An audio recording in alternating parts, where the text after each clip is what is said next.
Public times 24x7 ಟಿವಿಗೆ ಸ್ವಾಗತ. ಮಹಾರಾಷ್ಟ್ರ ರಾಜಕೀಯದಲ್ಲಿ ಶಿವಸೇನೆ ವಿಭಜನೆಯ ಬಳಿಕ ಹೊಸ ರಾಜಕೀಯ ಸಮೀಕರಣಗಳು.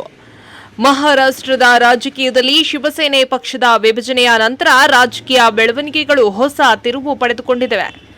ಮಾಜಿ ಮುಖ್ಯಮಂತ್ರಿ ಉದ್ಧವ್ ಠಾಕ್ರೆ ನೇತೃತ್ವದ ಬಣ ಮತ್ತು ಮುಖ್ಯಮಂತ್ರಿ ಏಕನಾಥ್ ಶಿಂದೆ ನೇತೃತ್ವದ ಬಣಗಳ ನಡುವೆ ರಾಜಕೀಯ ಪೈಪೋಟಿಗಳು ಮುಂದುವರೆದಿದೆ. ಏಕನಾಥ್ ಶಿಂದೆ ನೇತೃತ್ವದಲ್ಲಿ ಬಣವು ತಾವೇ ಬಾಳಾಸಾಹೇಬ್ ಠಾಕ್ರೆ ಅವರ ವಿಚಾರಧಾರೆ ಮತ್ತು ಮೂಲ ಶಿವಸೇನೆಯ ನಿಜವಾದ ವಾರಸುದಾರ ಎಂದು ಪ್ರತಿಪಾದಿಸಿದ್ದು, ಉದ್ಧವ್ ಠಾಕ್ರೆ ಬಣವು ಆ ವಾದವನ್ನು ತಿರಸ್ಕರಿಸ್ತಾ ಇದೆ.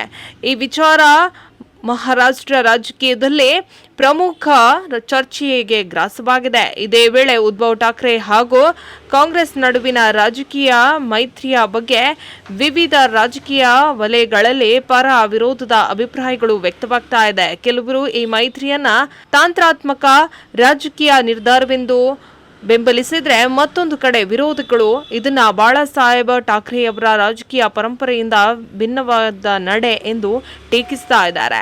ಶಿವಸೇನೆ ವಿಭಜನೆ, ಚುನಾವಣಾ ರಾಜಕೀಯ ಮತ್ತು ಮೈತ್ರಿ ರಾಜಕಾರಣದ ಬೆಳವಣಿಗೆಗಳು ಮಹಾರಾಷ್ಟ್ರದ ರಾಜಕೀಯದಲ್ಲಿ ಇನ್ನಷ್ಟು ಚರ್ಚೆ ಹಾಗೂ ಕುತೂಹಲಕ್ಕೆ ಕಾರಣವಾಗಿದ್ದು, ಮುಂದಿನ ದಿನಗಳಲ್ಲಿ ಇದರ ಪರಿಣಾಮ ರಾಷ್ಟ್ರೀಯ ರಾಜಕೀಯದ ಮೇಲೂ ಕೂಡ ಬೀಳುವ ಸಾಧ್ಯತೆ ಇದೆ.